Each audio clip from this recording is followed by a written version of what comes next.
कुछ पेरेंट्स ऐसे भी होते हैं जिन्हें पता ही नहीं है या कंफ्यूज्ड हैं कि ये जो पर्टिकुलर बच्चे के साथ कोई भी इम्पेयरमेंट है या उसको डिफ्रेंशिएट करना एक नॉर्मल डेवलपमेंट के साथ या फिर एक एबनॉर्मल डेवलपमेंट के साथ। तो आपको क्या लगता है कि लोगों को अपनी कुंडली मैच करनी चाहिए या एक चीज़ और कंसिडर करनी चाहिए, genetic testing?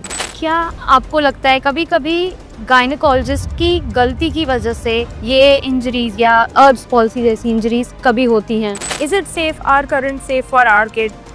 So it's a medical level current. It is safe if done by trained hands. Right. If it is done by anybody, then obviously anything can be unsafe. A knife is safe in the hands of surgeon, but not in the hands of a criminal.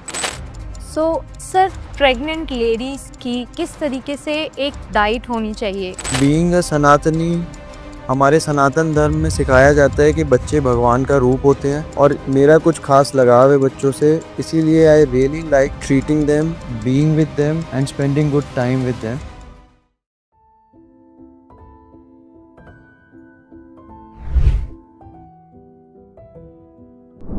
Hi everyone, I am doctor Kriti Gupta और आज हमारे साथ हैं फरीदाबाद के leading paediatric orthopaedic surgeon doctor Gaurav Gupta.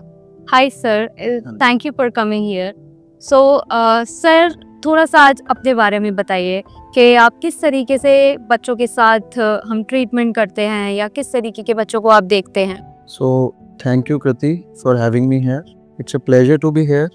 You have built a very nice setup. Thank I really appreciate the amount of energy and the amount of mental investment you have done in it. You so much. I really like the concept and various modalities which you have placed. So, hello everyone. I am Dr. Gaurav. I am a pediatric orthopedic surgeon and I am practicing as a pediatric orthopedic surgeon since 8 years now. So, before this, I was doing general orthopedics. I did my master's from Government Medical College, Amritsar. Since then, I was working as a general orthopedic surgeon for 3-4 years and exploring that what suits me, which super specialty I should go in. So I tried arthroscopy, I learned arthroplasty, I was doing trauma as every other general orthopedic surgeon was doing. But what took my interest was pediatric ortho, especially brachial plexus burst palsy. So that is how I planned to do pediatric ortho, to pursue pediatric ortho, and then once I decided, then I started getting the path to do it. So initially I was with Dr. Ramani Narasimhan in Apollo Hospital for 2 years, and then I went for a 1-year-long fellowship with Dr. Maulin Shah in Ahmedabad. After that I went for 2 short fellowships abroad, one in Japan, Nagoya Children's Hospital, and 1 observership at Boston Children's Hospital in Boston. After that I came back and I started doing exclusive pediatric orthopedics, और तब से I am enjoying it very much. It is one of my passion and I am 100% professionally satisfied with what I am doing and I love this. That is so amazing to hear. तो जैसा आपने बोला कि आपने कुछ time general orthopaedics भी किया है एंड नाउ अब आप पीडियाट्रिक ऑर्थोपेडिक्स में हैं, तो किस तरीके से हम डिफरेंशिएट कर सकते हैं इन दोनों में? क्या डिफरेंस रहता होगा? So ये बहुत ही अच्छा क्वेश्चन है. What is the difference between a ortho and a pediatric ortho?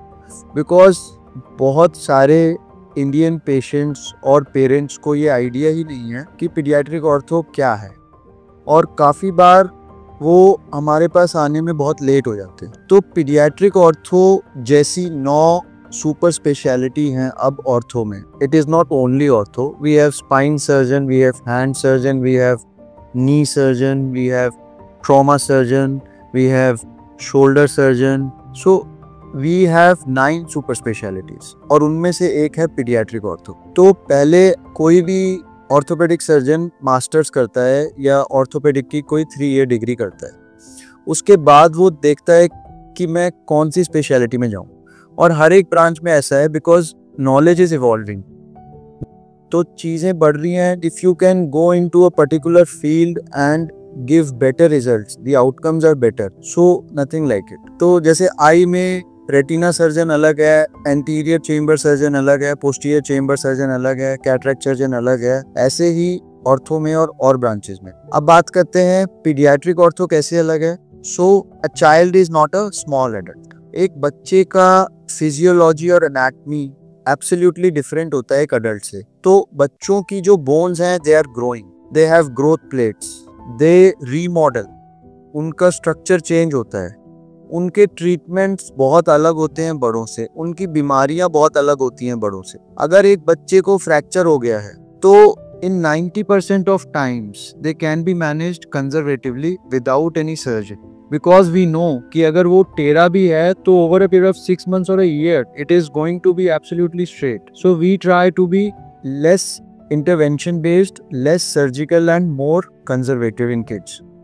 Second, अगर कुछ फ्रैक्चर्स ऐसे हैं जो देखने में बहुत नाइव, बहुत सटल, बहुत इनोसेंट लगेंगे, but they need intervention because we know कि later on they are going to do stiffness और they are going into non union, जैसे लैटरल कॉन्डाइल। तो कुछ फ्रैक्चर्स पेरेंट को लगेगा कि बच्चा हाथ भी चला रहा है, कुछ नहीं है, बट हम कहेंगे इंटरवीन करना है। और कुछ ऐसे हैं जो बहुत ग्रॉस लगेंगे और हम कहेंगे कुछ नहीं करना। तीसरी चीज आती है growth plate.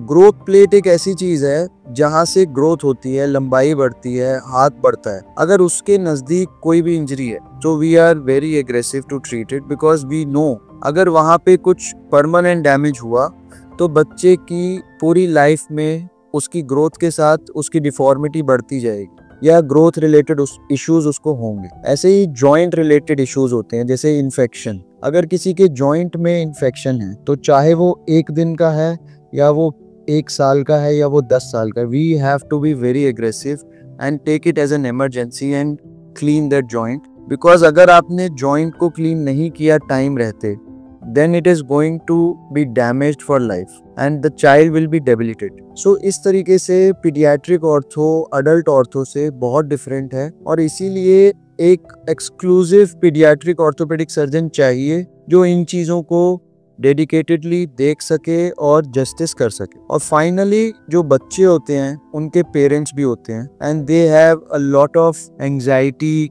Questions and a lot of emotion is involved. Right, definitely. तो अगर हम उनको प्रॉपर टाइम देके ना समझा पाए तो भी it is not a very good journey which they do when the child was diseased. So that is what I feel how a pediatric orthopedician or pediatric ortho per se is different from adult ortho. Got it. I guess आपने ये चीज़ अभी बताई कि किस तरीके से आप एक बोन के बारे में हम लोगों ने पूरा डिस्कस किया, how lateral epicondyle and even infections and all we have just discuss.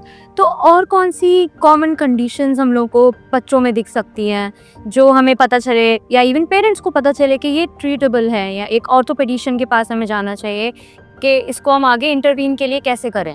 Right. सो अगर हम ब्रॉड कैटेगरीज में बांटें तो एक होता है बच्चों में कंजेनाइटल इश्यूज।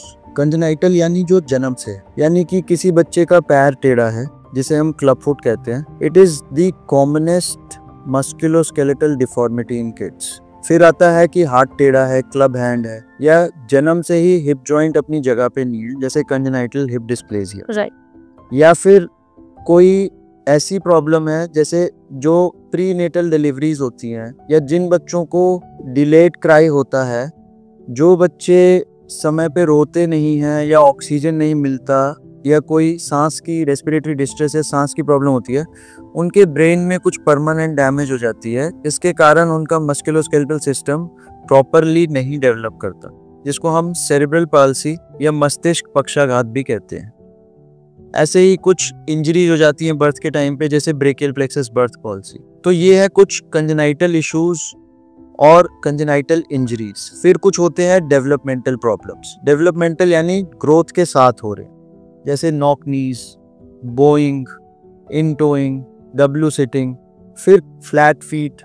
फिर कुछ होते हैं जो इन्फेक्शंस हो गए, ग्रोथ के साथ कुछ इन्फेक्शन हिप में हो गया, कुछ जॉइंट में हो गया, बोन में हो गया, मसल में हो गया। कुछ होते हैं उसके अलावा ट्रॉमा, फ्रैक्चर्स हो गए, बच्चे खेल रहे हैं, पर्टिकुलर टाइप की इंजरीज होती हैं, पीडियाट्रिक इंजरीज, एल्बो के पास, शोल्डर के पास, थाई में, लेग में, उनकी मैनेजमेंट बहुत अलग होती है अडल्ट से।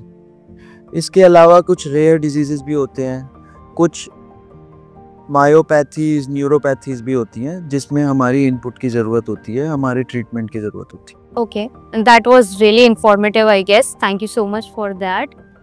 जैसा कि आपने बोला कि आप पेरेंट्स के लिए भी इट इज़ सो डिफ़िकल्ट, काफ़ी डिफ़िकल्ट होता है पेरेंट्स के लिए भी समझना या बताना, पर कुछ पेरेंट्स ऐसे भी होते हैं जिन्हें पता ही नहीं है या कंफ्यूज्ड है कि ये जो पर्टिकुलर बच्चे के साथ कोई भी इम्पेयरमेंट है या उसको डिफ्रेंशिएट करना एक नॉर्मल डेवलपमेंट के साथ या फिर एक एबनॉर्मल डेवलपमेंट के साथ। तो हम लोग किस तरीके से पेरेंट्स को हम लोग समझाएं कि ये एक्चुअली एक प्रॉब्लम है और इसको ज़रूरत है आगे ट्रीटमेंट की?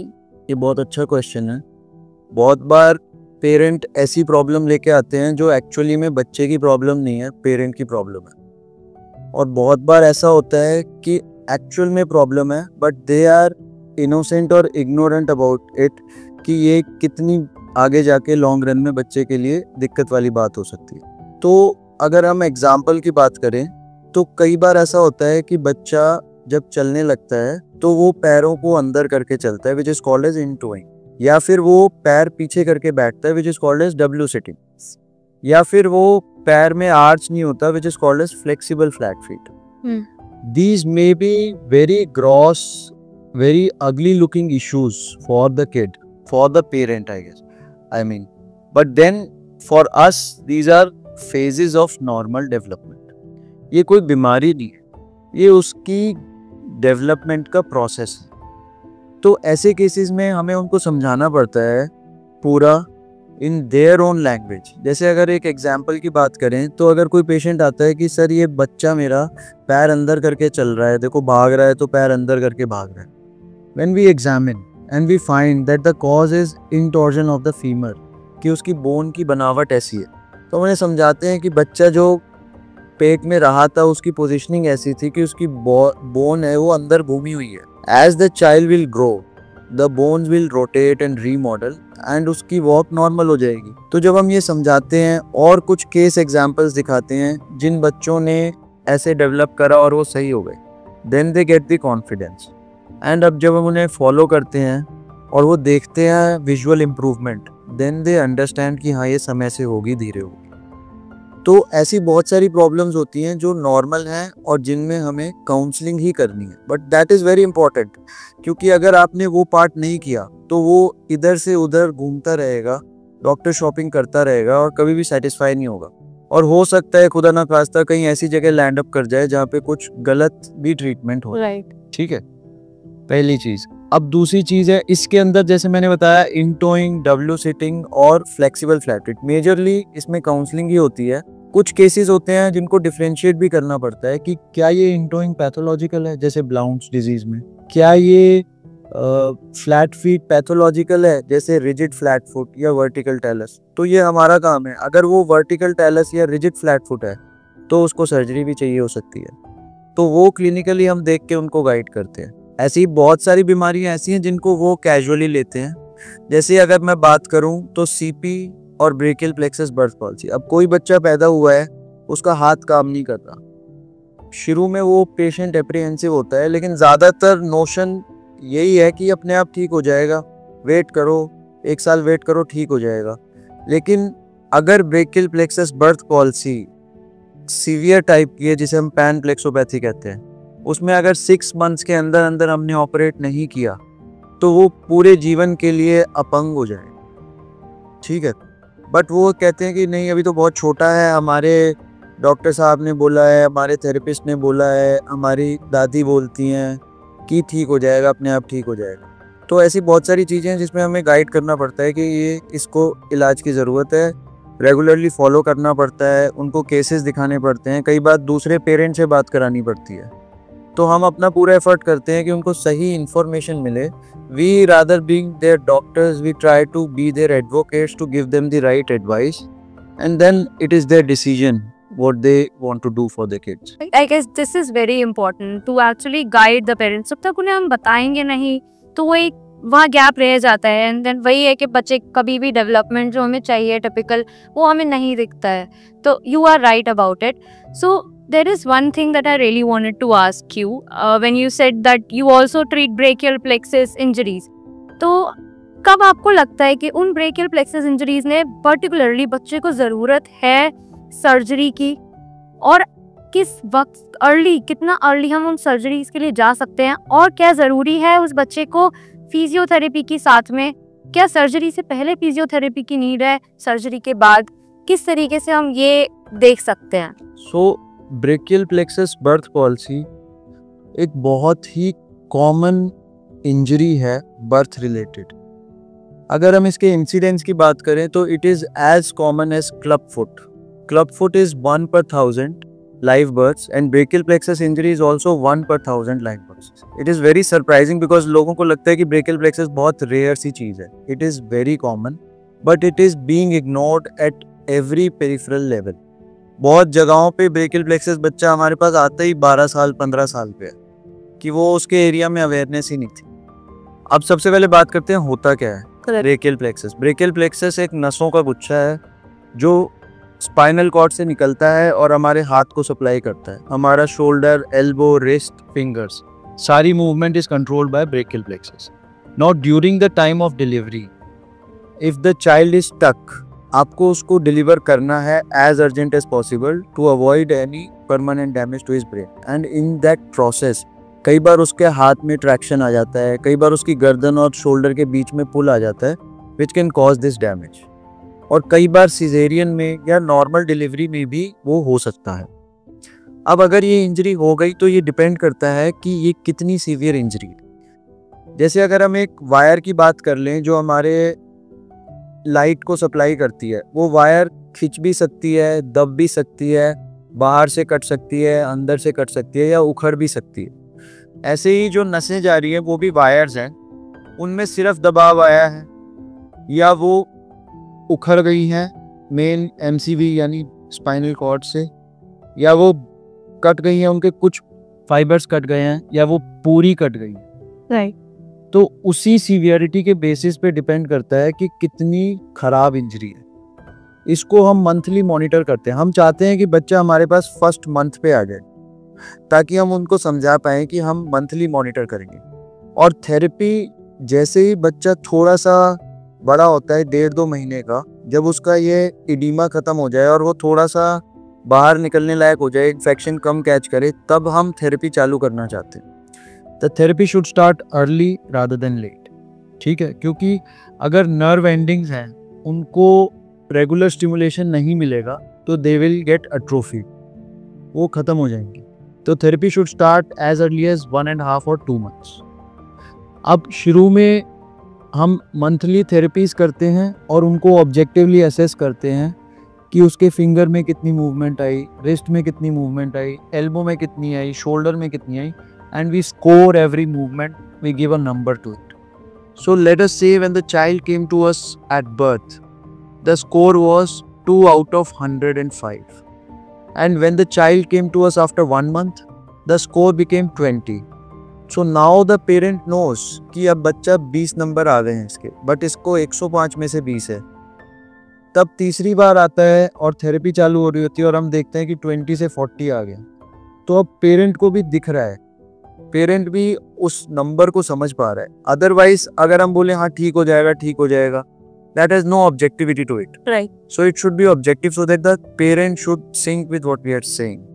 और थेरेपी चल रही है, अगर हम देख रहे हैं थेरेपी के बावजूद भी नंबर्स इंप्रूव नहीं हो रहे, that means it's a severe injury, कुछ उखड़ ही गया है जो रिपेयरेबल रहा ही नहीं, और नंबर्स उसके 2 से 3 हो गया, 4 हो गया, कुछ सिग्निफिकेंट इंप्रूवमेंट नहीं हो रही, then we know that it's a panplexopathy और it's a case of avulsion injury. उस केस में हमें अर्ली सर्जरी करनी। How early? Nobody is clear about it, but a good time is 6 months. Most of the Indian brachial plexus surgeons follow 6 months. Okay. 6 से 9 months में कर दो। ज़्यादा लेट करोगे तो वो इतना डिस्टेंस हो जाएगा कि जो आप ग्राफ्ट रखोगे वो ट्रैवल ही नहीं कर पाएंगे। तो अगर 2 साल के बाद हम बात करें तो ये सर्जरी नहीं करनी चाहिए।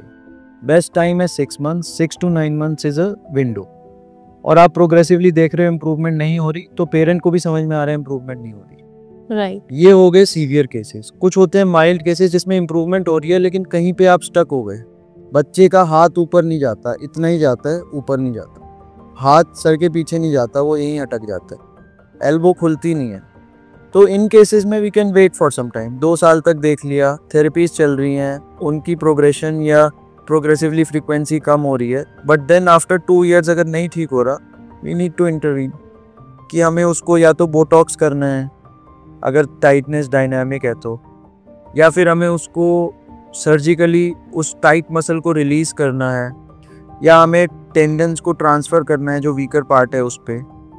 कई केसेस में शोल्डर डिसलोकेटेड है एट बर्थ ही, तो उसको जल्दी करना है। So it depends on what the indication is and how the child is improving. Finally अगर थेरेपी की बात करें तो थेरेपी इज द बैकबोन और the background of this injury. अगर थेरेपी नहीं होगी तो सर्जरी का कोई फायदा नहीं होगा, और थेरेपी शुरू से होगी तो हो सकता है क्वांटम ऑफ सर्जरी और the number of surgery will decrease. तो थेरेपी इज द बैकग्राउंड, तो थेरेपी तो चलनी ही है। अगर किसी को सर्जरी चाहिए तो उसके बाद किस तरीके की थेरेपी चाहिए, अगर किसी को सर्जरी नहीं चाहिए तो किस तरीके की थेरेपी चाहिए, that depends on patient to patient. But therapy is the backbone for these injuries, which are nerve related, muscle related, and which need long term treatment.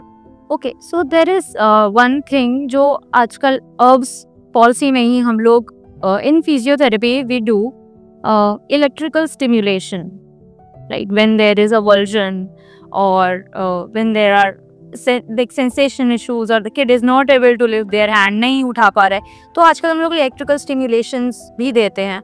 तो what are your thoughts about it and what exactly किस तरीके के हम लोग currents उसमें दे सकते हैं, और किस तरीके से वो electrical stimulation एक adult के लिए कैसे अलग है और एक उस बच्चे के लिए जो 6 महीने का है, 7 महीने का है, उसके लिए कैसे अलग है।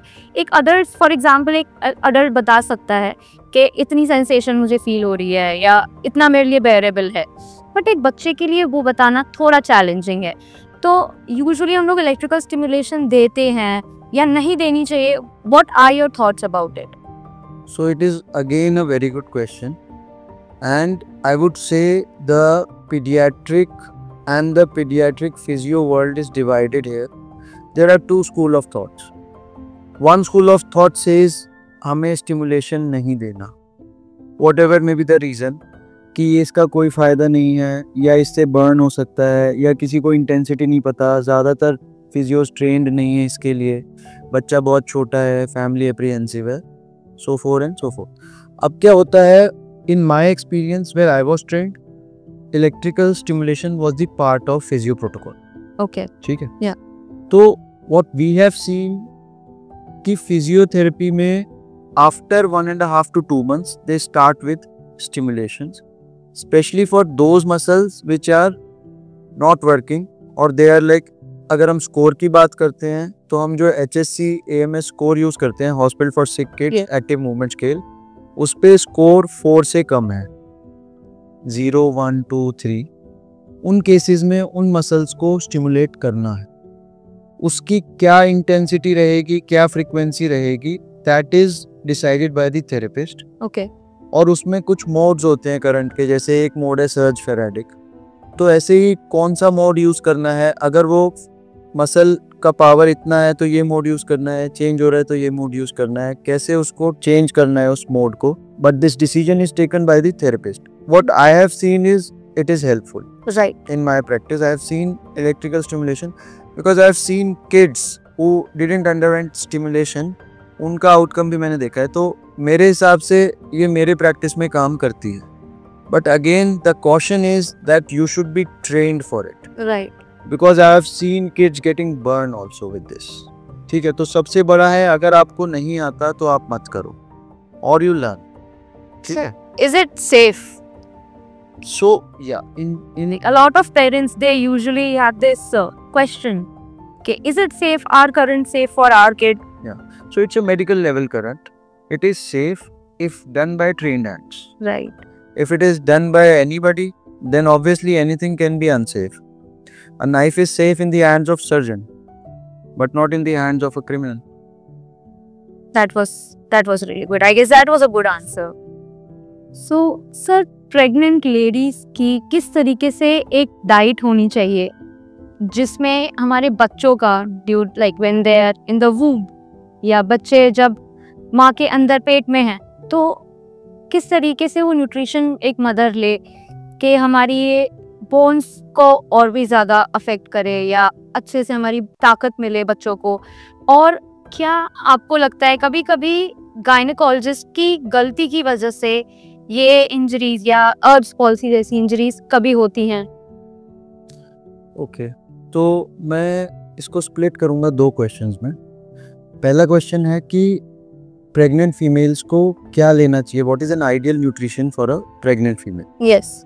Ideally, तो this can be best answered by a gynecologist, but then I will share my perspective. मेरे हिसाब से आपका न्यूट्रिशन चेंज हो जाना चाहिए when at least 3 months before you plan to conceive. Okay, That is not कि आप कंसीव करने के बाद सोच रहे हो मैं क्या खाऊं। उसके 3 महीने पहले आपको फोलिक एसिड लेना शुरू करना, बिकॉज कंसीव होते ही first 3 months are the most critical, specially the first month जहाँ पे ऑर्गेनोजेनेसिस हो रही है, जहाँ पे ऑर्गन्स बन रहे हैं बच्चे के, और जो मेजर डिफेक्ट्स होते हैं, जो मेजर इश्यूज होते हैं, जो सीवियर इश्यूज होते हैं, वो फर्स्ट 3 months के अंदर ही होते हैं। तो आपको कंसीव करने से 3 महीने पहले अपनी डाइट डिस्कस करनी है गायनी से, और फोलिक एसिड शुरू करना है। आपको अपना होल बॉडी चेक कराना है, calcium, vitamin D, iron, multivitamins, जो भी कमी है वो with supplements and with diet शुरू करना है। और आपको ये समझना है कि it is now not only you for which you are consuming, there are now 2 people। तो आपको 2 लोगों का खाना खाना है। अगर ग्रॉसली बात करें, आपको बहुत सारा सैलेड खाना है, और आपको सारे जो भी न्यूट्रिएंट्स हैं, आपको you have to be sure that you are taking a balanced diet which includes proteins, vitamins, minerals, and that can be best told by a gynae, a dietitian who is trained in this. So this is what my perspective is regarding nutrition. Definitely a pregnant female needs a different, a special kind of nutrition जो मैंने आपको grossly बताया। Now let us talk about the second question, that क्या gynaecologist की गलती से बच्चा खराब होता है या बच्चे को अर्ब्स पॉलिसी, सेरेब्रल पॉलिसी जैसी बीमारियां होती हैं। ये एक बहुत ही कॉमन क्वेश्चन है। It is a very soft spot right for a parent. And अगर मैं बात करूं तो काफ़ी सारी बीमारियां, जैसे बच्चे का पैर टेढ़ा है जन्म के टाइम पे, अब वो उसकी मदर की गलती नहीं है। उसको या तो उसकी मसल्स की डेवलपमेंट बराबर नहीं हुई, या फिर उसके वूम की स्पेस कम थी, बच्चे का साइज ज़्यादा था, जिससे उसको पोस्चरल डिफॉर्मिटी हो गई जो समय से ठीक हो जाए। ठीक है, दूसरी बात करते हैं सेरेब्रल पॉलिसी। अगर बच्चे को डिलीवरी के या डिलीवरी से पहले या डिलीवरी के बाद विद इन 2 years कोई भी ऐसी इंजरी हो जिससे उसके ब्रेन को ऑक्सीजन ना पहुंचे, तो बच्चे के ब्रेन की डेवलपमेंट रुक सकती है, परमानेंट डैमेज हो सकती है। डिलीवरी के टाइम पे बहुत सारे स्ट्रेसेस होते हैं। कई बार बच्चे की हार्ट रेट बढ़ जाती है, हार्ट बीट बढ़ जाती है, और उसको मॉनिटर किया जाता है और इमीडिएटली डिसीजन लिया जाता है कि हमें सिजेरियन करना है। राइट। काफ़ी बार वो पेरेंट को समझ नहीं आता, बहुत सारे प्रेजुडाइजेस होते हैं कि कहीं ये सिजेरियन जान के तो नहीं कर रहे, पैसे बनाने के लिए तो नहीं कर रहे, क्या ये एक्चुअली में ज़रूरी है। उन सब चीज़ों को फाइट करने में बहुत टाइम लग जाता है। अगर पेशेंट को अपने डॉक्टर पे ट्रस्ट है तो ये चीज़ें कम होती हैं। दूसरी चीज़ है, कोई भी डॉक्टर का पहला इंटरेस्ट होता है a healthy mother and a healthy child, कोई भी गायनेक का, क्योंकि अगर वो हेल्दी हैं तो डॉक्टर तो ग्रो करेगा ही करेगा। तो कोई भी डॉक्टर कभी भी पेशेंट को हार्म करके बेनिफिट नहीं लेना चाहता, जो भी एक एथिकल प्रैक्टिस करता है। तो मैं इस चीज़ को स्ट्रेट फॉरवर्ड डिफाई करता हूँ कि ये डॉक्टर की गलती से है। डॉक्टर का जो इंटरेस्ट या इंटेंशन होता है वो वेलफेयर ही होता है। राइट। ठीक है, अब जो सबसे इम्पॉर्टेंट चीज़ है वो ये है कि ब्रेकियल प्लेक्सस बर्थ पॉलिसी, जिसमें सीधा सीधा ट्रैक्शन के कारण मेजर केसेस हुए हैं, उसमें मैं आपको बता दूं कि अगर बच्चे को डिलीवर करने में ज़्यादा टाइम लग रहा है तो बच्चे के ब्रेन को ऑक्सीजन नहीं मिलेगा, वो ब्रीथ नहीं करेगा और उसके ब्रेन को डैमेज हो सकता है। तो हर एक गायनी चाहती है कि इमीडिएटली बच्चे को डिलीवर करे और पीडियाट्रिशियन को हैंड ओवर करें। कई बार बच्चा फंसा हुआ है, कई बार डिलीवरी के प्रोसेस में फंस गया, निकालते समय उसका हाथ फंस गया, उसकी गर्दन फंस गई और उस दौरान उसको जल्दी निकालने के चक्कर में कुछ ट्रैक्शन इंजरी हो गई जिसके कारण ब्रेकियल प्लेक्सस बर्स्ट पल्सी। ये एक नॉन कॉम्प्लिकेशन है। बहुत बार बच्चों को फ्रैक्चर्स हो जाते हैं, जॉइंट इंजरीज हो जाती हैं, स्कैल्प हेमाटोमा हो जाते हैं। These are all known complications of normal delivery. ये हो सकती हैं, किसी के साथ भी हो सकती हैं, किसी भी गायनी के साथ हो सकती हैं। तो the problem is that the parent should be informed about it कि हम नॉर्मल डिलीवरी कर रहे हैं, आपके केस में इंडिकेटेड है, लेकिन नॉर्मल डिलीवरी में कभी कभी ये हो सकता है and you should give a consent for it. If that is told then it is understood, then things are smooth. और मेजॉरिटी में जब ट्रैक्शन बहुत ज़्यादा नहीं होता तो रिकवरी पूरी हो जाती है। तो ये ना गायनी की गलती है ना पेरेंट की गलती है, ठीक है। ये बस एक प्रोसेस है जिसमें कई बार मिसफॉर्चून हो जाता है। तो this is what I feel about. I guess काफी common question and you have answered it really well. So I guess I completely agree with you on that.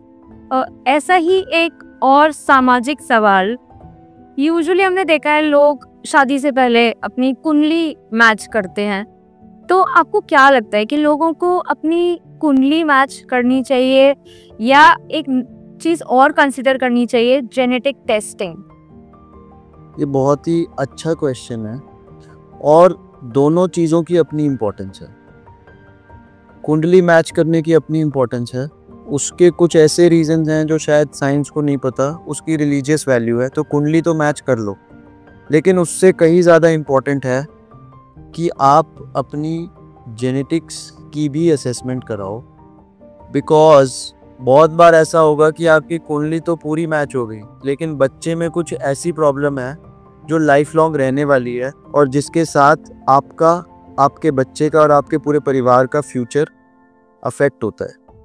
तो जैसे कुछ जेनेटिक डिसऑर्डर्स होती हैं जिनमें मदर और पेरेंट के DNA से मिलके डिजीज़ डेवलप होता है, जिसको हम एक्स लिंक्ड या सेक्स लिंक्ड डिसऑर्डर्स भी बोलते हैं। बहुत सारी ऐसी मायोपैथीज होती हैं जिनके अंदर दोनों पेरेंट के जेनेटिक मटेरियल से डिजीज़ डेवलप होता है या उसकी सीवियरिटी डिसाइड होती है। अगर एक पेरेंट कैरियर है और दूसरे पेरेंट भी कैरियर है तो वो पूरी तरीके से एक्सप्रेस हो जाएगा बच्चे में। लेकिन अगर एक पेरेंट कैरियर है दूसरा नहीं है तो वो एक्सप्रेस नहीं होगा, या दोनों कैरियर नहीं है तो नहीं। तो कुछ मेजर लाइफ थ्रेटनिंग या लाइफ लॉन्ग रहने वाली डिजीज़ेज़ हैं जिनकी जेनेटिक्स हमें पता है और वो हम दोनों पेरेंट में असेस करके ये बता सकते हैं कि इनमें कितना पोटेंशियल है इसका होने का। तो बजाय कि आप उसके रिपरकशंस को सफ़र करो, आप पहले ही वो असेसमेंट कराओ। और अगर वो मैच नहीं करता तो you have to really think about it whether you are going to continue with this and or you want to adopt a child rather than having a child. Right. I guess that makes a lot of sense. Okay, so कृति, आपने मेरे से इतने सारे questions पूछे हैं. Now I also have a lot of questions. Yeah.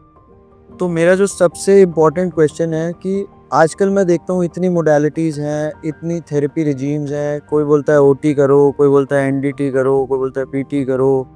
मैं जानना चाहता हूँ इनमें क्या डिफरेंस है और किस में हमें क्या यूज़ करना है, कितनी जल्दी हम कौन सी थेरेपी शुरू करें। आई गेस काफ़ी कॉमन क्वेश्चन भी है, लोगों को काफ़ी कंफ्यूजन भी रहता ही है पेरेंट्स को। Exactly they are not even aware, parents को पता नहीं है कि क्या बच्चे को हम फिजियोथेरेपी जैसी भी चीज़ दे सकते हैं। तो जैसा आपने पूछा कि क्या फ़र्क है इन चीज़ों में, तो सबसे पहले तो मैं बताऊंगी आपको कि फिजियोथेरेपी में भी देर आर डिफरेंट फील्ड्स। तो there is neuro physiotherapy, ortho, sports, cardio, and then there comes the paediatric. बहुत कम लोग हैं या बहुत कम पेरेंट्स हैं जो कि उन्हें पता ही नहीं है कि पीडियाट्रिक फिजियोथेरेपी भी कोई चीज़ है। तो even when I was working, when I had started working with kids, तो यूजुअली लोगों को पता ही नहीं होता था। तो उनको मुझे ये बताना कि मैं किस तरीके के बच्चों के साथ काम करती हूँ, जैसे उनको समझाना कि जिस तरीके के बच्चे बैठ नहीं सकते, रोलिंग नहीं कर सकते, या डेवलपमेंटल या माइलस्टोन्स जिनके अचीव नहीं होते हैं, या कह दो आपके खड़े नहीं हो पाना, ये सारी चीज़ें जेनेटिक चीज़ें, इन सब में हम लोग हेल्प करते हैं। तो OT, NDT and PT, how it is different? See NDT it is neuro developmental technique. तो वहाँ पे हम लोग यूजुअली एक अप्रोच फॉलो करते हैं where we help the kid facilitate, के बच्चे को किस तरीके से फैसिलिटेट करके हमें वहाँ बिठाना है, या रोलिंग पे काम करना है, सिटिंग पे काम करना है, हेल्प करा के। थेरेपिस्ट वहाँ पे बहुत हेल्प करके, अप्रोच इस तरीके से होती है कि बच्चे को हम लोग सिखाते हैं एक अचीवमेंट देना माइलस्टोन का। देन OT, जिसमें ऑक्यूपेशनल थेरेपी आ जाता है, जहाँ हम बच्चों के सेंसरी पर्सपेक्टिव से हम लोग अप्रोच फॉलो करते हैं, वहीं हम सारा उनके सेंसरीज पे काम करते हैं। And then comes the PT। सो PT काफ़ी वास्ट हो जाता है। कभी कभी हम लोग कंजर्वेटिव ट्रीटमेंट भी देखते हैं वहाँ पे बच्चे के लिए अगर हमें चाहिए, या उन बच्चों के लिए भी हम फिजियोथेरेपी देखते हैं। जैसे फॉर एग्जांपल जेनेटिक कोई भी आप डिसऑर्डर ले लीजिए, फॉर एग्जांपल डाउन सिंड्रोम बहुत कॉमन है, और लो टोन ऑफ मसल्स हमें दिखता है उसमें बच्चों में, तो हम लोग स्ट्रेंथ पे, टोनिंग अप पे, उन बच्चों में हम लोगों को यूजुअली माइलस्टोन डिलेज दिखता ही है।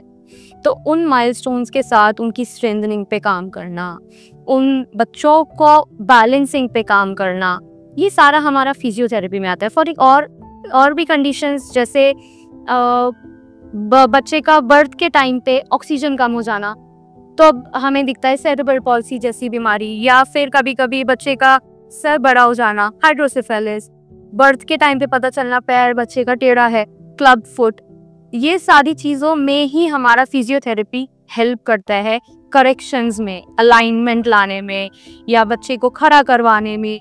पेरेंट्स को यूजुअली नहीं पता होता है, इसीलिए इट इज़ वेरी इंपॉर्टेंट कि हम इस तरीके से अवेयर कर पाएँ, पेरेंट्स को इतना कॉन्फिडेंस भी दे पाएँ कि एक फिजियोथेरेपी की कितनी नीड है उन बच्चों को डेवलपमेंट में और ग्रोथ में। Very nice. सो आपने बहुत ही एलैबोरेटिव तरीके से बताया। अगर मैं इसको अपने शब्दों में समराइज़ करूं, तो मुझे ऐसा लगता है कि फिजियोथेरेपी एक फोकस्ड ग्रुप ऑफ मसल्स या जॉइंट के आसपास की स्ट्रेंथनिंग, स्ट्रेचिंग या टोनिंग अप होगी। राइट।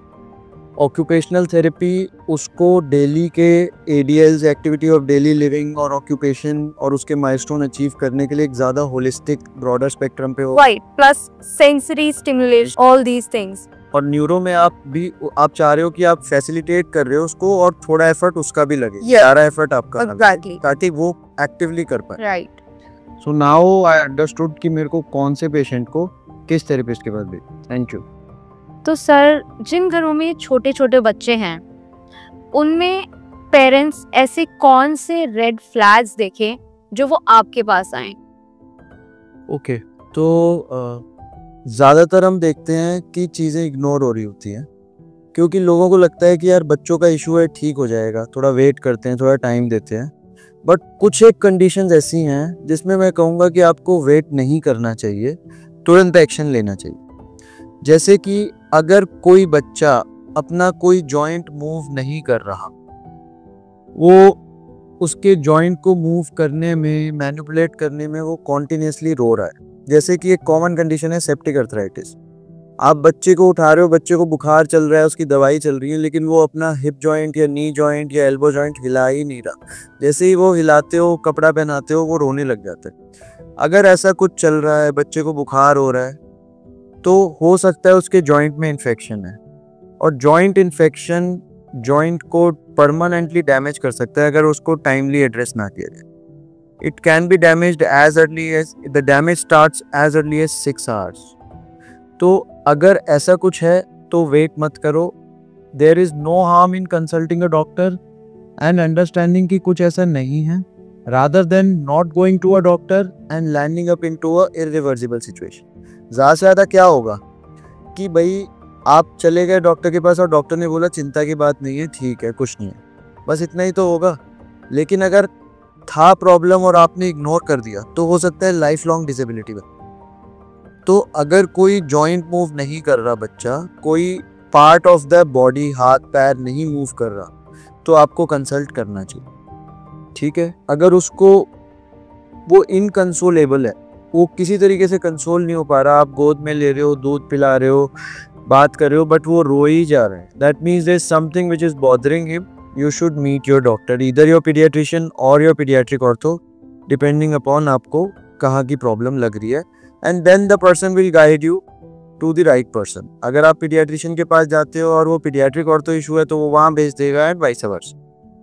फिर एक कंडीशन आती है, जैसे कि एक छोटा बच्चा है और उसके दोनों पैरों में लेंथ में फ़र्क है, एक पैर छोटा लगता है, एक पैर बड़ा लगता है, राइट। उसके हिप्स की मूवमेंट में फ़र्क है, एक पैर पूरा खुलता है, दूसरा पैर नहीं खुलता, उसके घुटने की लंबाई में फ़र्क है, उसके एक्स्ट्रा क्रीजेस हैं, वो खड़ा होता है तो एड़ी उठा के चलता है, दोनों पैर ज़मीन पे नहीं रखता। ये कुछ ऐसे साइंस हैं जो बताते हैं कि हो सकता है उसका हिप जॉइंट डिसलोकेटेड हो सकता है उसके एक लेग की लेंथ छोटी हो। ऐसे में आपको ज़रूर अपने पीडियाट्रिक ऑर्थो को कंसल्ट करना चाहिए। तीसरी कंडीशन होती है कि आपको नहीं पता लेकिन बच्चा हाथ नहीं हिला रहा या बार बार उसकी तरफ साइन कर रहा है, बार बार अपने एक पर्टिकुलर पार्ट की तरफ बोल रहा है, हुई हो गई, दर्द हो रहा है, नहीं मतलब, तो हो सकता है उसको कोई ऐसी इंजरी हुई है जो उसको कैरी करते समय हो गई, या किसी ने उसको ज़्यादा मालिश कर दी, ज़ोर से मालिश कर दी, या कोई उसका छोटा कज़न है जिसने उसको लिफ्ट करने की कोशिश करी, दबा दिया। तो ऐसी कुछ इंजरी हो सकती है, बोनी इंजरी हो सकती है जिसमें वो पेन में है। तो ऐसी कंडीशन में आपको तुरंत अपने डॉक्टर से कंसल्ट करना चाहिए। तो ये कुछ रेड फ्लैग्स हैं। Infection is the biggest red flag, then bone injuries और muscle injuries, then limb length discrepancy is the biggest red flag. बाकी तो चीज़ें हैं जो ऑब्वियस होती हैं। अगर कोई पैर ग्रॉसली डिफॉर्म्ड है, हाथ ग्रॉसली डिफॉर्म्ड है, तो पेशेंट अपने आप ही घबरा के वापस आ ही जाते। बट ये चीज़ें हैं जो हमें मिस नहीं करनी। जैसे अभी आपने कहा कि कुछ बच्चे अपनी एड़ी पे चलते, पंजों पे चलते हैं, और लिम्ब लेंथ डिस्क्रिपेंसी, तो क्या इनमें फिजियोथेरेपी आपको लगता है हम बच्चे को कभी रेफर उन चीज़ के लिए कर सकते हैं? बिल्कुल। तो अगर उसका एड़ी उठा के चलना न्यूरोलॉजिकल है या मसल रिलेटेड है या ग्रोथ रिलेटेड है, तो उस केस में हमें उसकी फिजियो करानी ही पड़ेगी। That is the first line of treatment. अगर उसको सेरेब्रल पॉल्सी है और उसकी मसल्स टाइट हैं या कुछ वीक हैं, तो उन केसेस में हमें थेरेपी के लिए रेफ़र करना ही है। That is the first line. लेकिन अगर लिम्ब लेंथ डिस्क्रिपेंसी है तो वहाँ थेरेपी का रोल नहीं है, तो वो हम एग्जामिनेशन से डिसाइड करके पेरेंट्स को अप्रोप्रिएटली गाइड करते हैं। Okay, thank you for that. I guess थोड़ा हमारे पेरेंट्स को भी क्लियर पिक्चर होगा कि किस तरीके से हम बच्चे को अपने लेके जा सकते हैं एक डॉक्टर के पास, ऑर्थोपेडिशियन के पास या फिजियो के पास। Right. So being a paediatric orthopaedic surgeon, ऐसी क्या चीज़ें हैं जो आपको खुशी देती हैं, by the end of the day आपको बहुत कंटेंट फील कराती हैं? So I always like to be with kids. They are the people who don't judge you. Right. उनके साथ बहुत ही जल्दी आप वार्म हो जाते हो, फ्रेंडली हो जाते हैं, और उनके साथ टाइम स्पेंड करने में एक अलग ही फ्रेशनेस और मज़ा आता है। No doubt. तो ये इसलिए भी मैं पीडियाट्रिक ऑर्थो को बहुत लाइक करता हूँ। और मेरे केबिन में अगर एक बच्चा आ जाता है 4-5 साल का, तो मैं पेरेंट्स से बात ही नहीं करता, मैं बच्चे से ही बात करता हूँ। And I really like it. They are very very intelligent, they are more intelligent than we think them. दूसरी चीज़ ये है कि वो ऐसे हैं जो अपनी बीमारी को ढंग से बता नहीं सकते, और उनके केसेस में जब वो इम्प्रूव होते हैं और नॉर्मल होते हैं, उनकी प्रॉब्लम सॉल्व होती है, तो जो पेरेंट्स के मन में जो फील, जो भाव होते हैं, जो उनकी एक ग्रैटिट्यूड होता है, वो मेरे को सबसे ज़्यादा खुशी देता है। Money is a byproduct for everything. You may do anything, you will make money. But then this thing is priceless.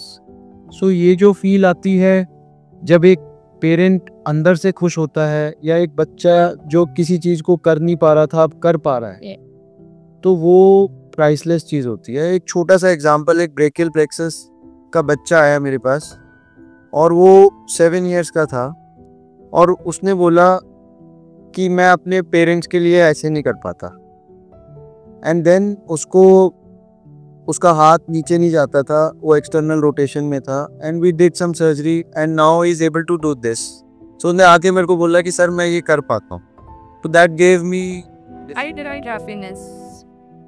I guess that was a really lovely answer. Even I agree with that. क्योंकि I have also been working with kids and मुझे लगता है वो खुशी जो एक बच्चे के इम्प्रूवमेंट से हमें मिलती है वो हमारा दिन ज़रूर बनाती है.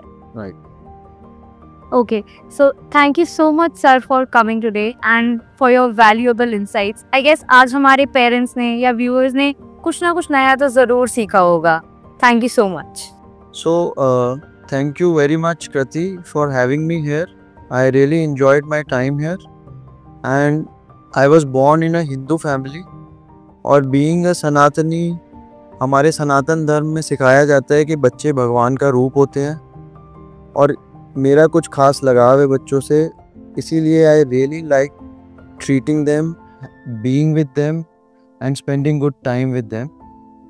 तो इसीलिए मेरे को बहुत अच्छा लगता है अवेयरनेस क्रिएट करना, और अगर मेरे थ्रू कुछ भी पॉजिटिव होता है उन बच्चों के लाइफ में और उनके फैमिली के लाइफ में। So thank you again for having me here and we'll continue creating good awareness related content for our beautiful kids and their families. Thank you.